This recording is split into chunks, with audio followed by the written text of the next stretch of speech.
Welcome back. We are talking to Kate Watts, a dietitian with Cone Health, about the health consequences of too much salt or sodium in our diets.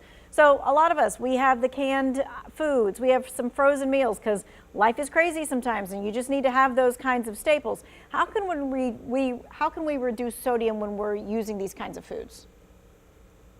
When you're shopping for these kinds of items, you can look right on the front of the package and look for unsalted or no salt added.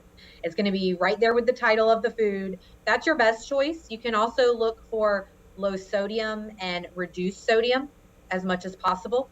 Also, when we're shopping for canned items, if you're using canned veggies, canned beans, when you get home and are using them, you can actually rinse them under running water and it can remove up to 40% of the sodium that's in the food naturally and also that's been added to the food.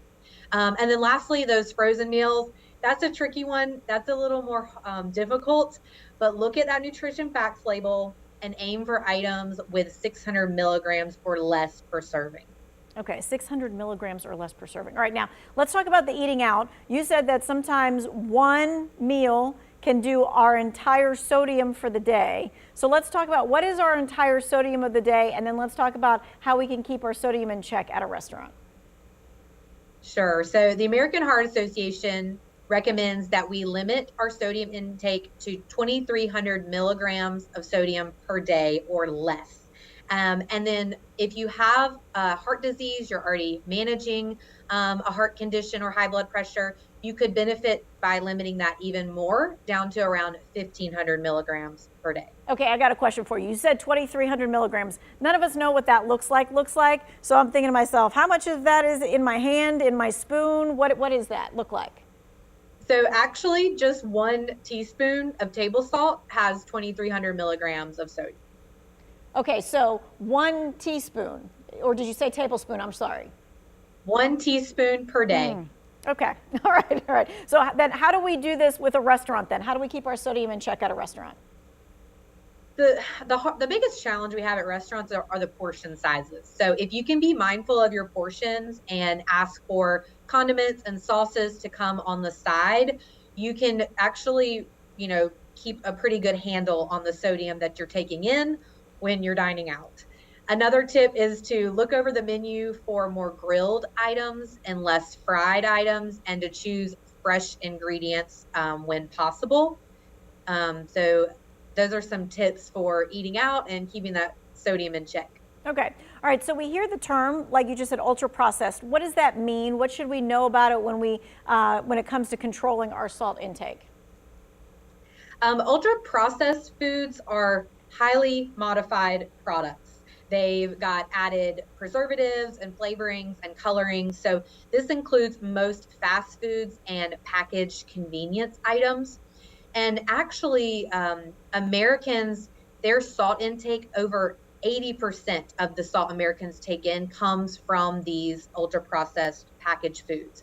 So if we can limit how often we have them and instead choose more fresh whole foods, that's going to have a big impact on our health. Okay, and what is the biggest misconception, do you think, about low sodium diets? Oh, easily that they are bland. Low sodium doesn't have to mean bland. There are so many spices and herbs and cooking techniques that can make our meals exciting and satisfying even without the added salt. Okay, so let's take a look at final thoughts that you have on this. And then my question too is, should you just take the salt shaker off the table? I find that hard to do. Okay, sure. So with intake of sodium, small changes are going to add up. So one small change at a time. We talked about herbs and spices, right? So that could be, using a fresh squeeze of lemon on your veggies, or some smoked paprika on your meats, or some fresh basil in your pasta dishes. Small changes can be swapping out one salty snack.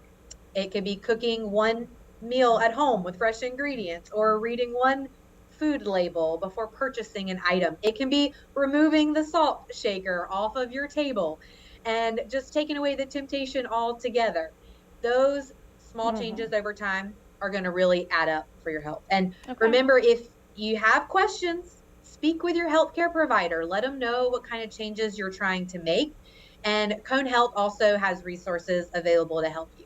We appreciate your time and your expertise in the real world situations for sure. If you missed any of this, maybe you need to send it to a family member who always has that salt shaker like in their hand. This is going to be in the 2-year well-being section of our website. We're going to take a quick break and look at the forecast.